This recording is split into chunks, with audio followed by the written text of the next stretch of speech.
Hello, students.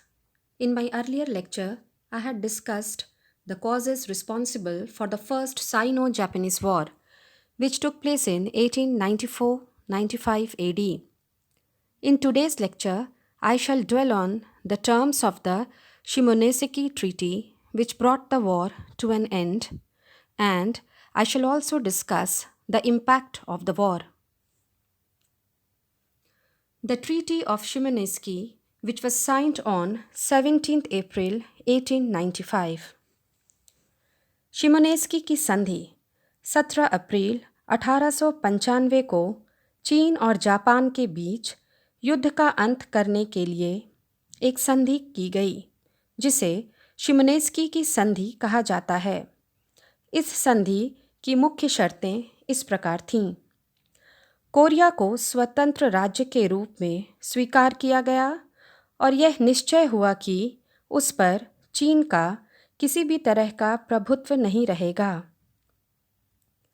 चीन ने Japan को फॉर्मोसा, पेस्काडोर्स और लियोतंग प्रायद्वीप दे दिया। चीन ने जापान को 200 मिलियन तैल हर्जाना देना स्वीकार किया। जब तक यह रकम चीन नहीं चुका देता, तब तक जापान वेई हाई वेई के बंदरगाह पर कब्जा रख सकता था। चीन ने जापान से एक व्यापारिक संधि की, जिसमें उसने जापानी उद्योग और व्यापार के लिए चोंगकिंग, सूचो, होंगचो के बंदरगाह खोल दिए और उसे वे सब सहूलियतें दीं जो यूरोपीय देशों को प्राप्त थीं। Impact of the war. युद्ध का परिणाम। Enhancement in the importance of Japan. इस युद्ध के कारण जापान की समृद्धि एवं ख्याति में वृद्धि हुई।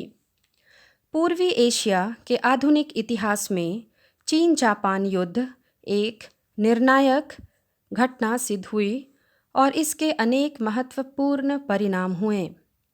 इस युद्ध ने चीन की कमजोरी को सारे संसार के समक्ष प्रस्तुत कर दिया।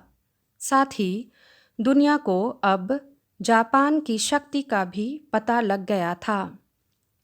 जापान ने खुले मैदान में अपनी शक्ति का प्रदर्शन किया था और यह दिखला दिया था कि सैनिक दृष्टि से वह किसी भी यूरोपीय राज्य से कमज़ोर नहीं है।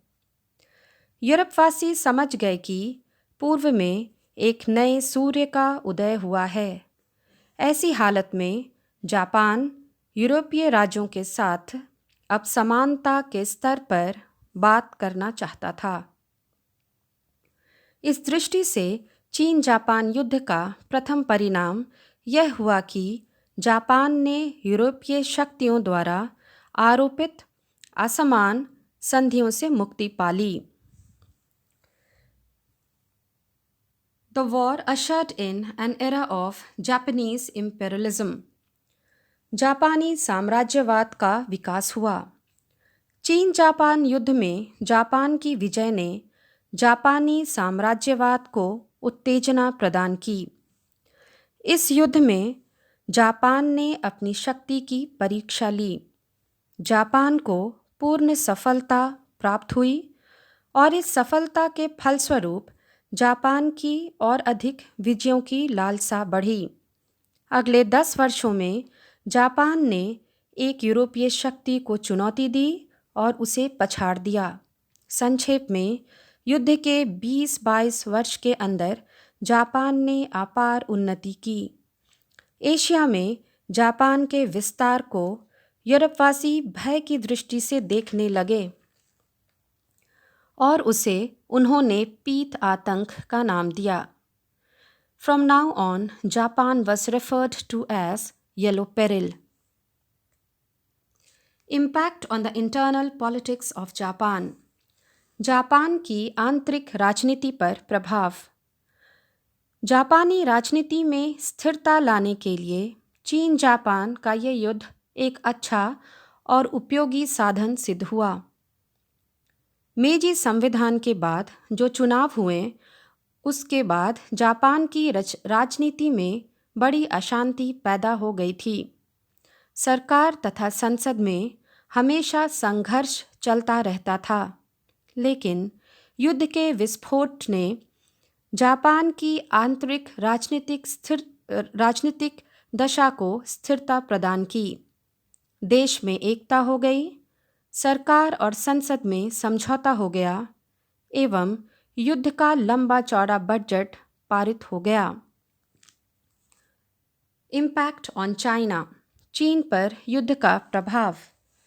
चीन जापान युद्ध के साथ चीन के इतिहास में एक युग का अंत हुआ और दूसरे युग का प्रारंभ। इस युद्ध के कारण चीन और पश्चिम के संबंधों में एक नए और नाटकीय युग का सूत्रपात हुआ।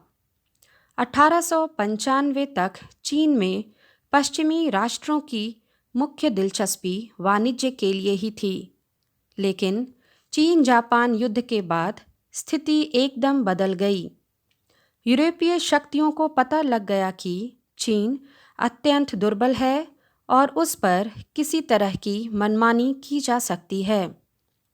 यूरोप के देश चीन की लूट खसोट में लग गए। इस प्रकार चीन के इतिहास में एक नया युग शुरू हुआ जो वार्से की संधि तक चला। इस युग को सामान्यतः चीन के ऊपर यूरोपीय शक्तियों एवं जापान के आक्रमण का युग कहा जा सकता है। जापान से हारने के बाद चीन के लोगों को जब अपनी कमजोरी का पता चला, तब उन्हें निराशा ने घेर लिया और उनमें विद्रोह और क्रोध की ज्वाला जलने लगी। चीन के लोगों ने इस दुर्व्यवस्था की सारी जिम्मेदारी निकम्मी मंचू सरकार पर मढ़ी। वे समझने लगे कि यदि चीन को संसार के नक्शे पर अपना स्वतंत्र अस्तित्व रखना है, तो सर्वप्रथम उसे अपनी शासन व्यवस्था से छुटकारा पाना पड़ेगा। दूसरे शब्दों में, चीन में क्रांति की तैयारी होने लगी। Anglo Japanese alliance of 1902 AD। ओंगल जापानी संधि की उत्पत्ति। चीन और जापान के इस युद्ध ने ब्रिटेन और जापान के बीच एक संधि के लिए परिस्थिति उत्पन्न कर दी। जिस समय यूरोप के 3 राज्य शिमोनेस्की संधि में संशोधन करने के लिए हस्तक्षेप करने की तैयारी कर रहे थे, उस समय उन्होंने ब्रिटेन का सहयोग प्राप्त करने का भी प्रयास किया था, लेकिन ब्रिटेन ने ऐसा करने से इनकार कर दिया। वह जापान को शक्तिशाली राज्य के रूप में देखना चाहता था ताकि रूस का विरोध करने के लिए जापान का प्रयोग किया जा सके। इसलिए ब्रिटेन ने हस्तक्षेप नहीं किया था। इस बात को लेकर जापान में प्रसन्नता जाहिर की गई थी। ओंगल जापानी संधि की उत्पत्ति में यह एक महत्वपूर्ण तत्व सिद्ध हुआ। Paved way for the Russo Japanese war. रूस जापान युद्ध की उत्पत्ति भी इसी युद्ध के कारण हुई थी। यह कहा जा सकता है कि चीन जापान युद्ध द्वारा रूस जापान युद्ध का बीजारोपण हुआ। शिमोनेस्की की संधि में संशोधन के लिए रूस ने जो रुख अपनाया, उससे जापान बड़ा क्षुब्ध हुआ था। विजयी होते हुए भी जापान को विजय का फल चखने का मौका नहीं दिया गया था और इसकी सारी जिम्मेदारी रूस पर थी। इसलिए जापान ने रूस से बदला लेने की ठान ली। जापान ने कुछ ही दिनों में ऐसी स्थिति उत्पन्न कर दी कि रूस के साथ उसका युद्ध अवश्यभावी हो गया और 1904 ईस्वी में यह युद्ध छिड़ भी गया।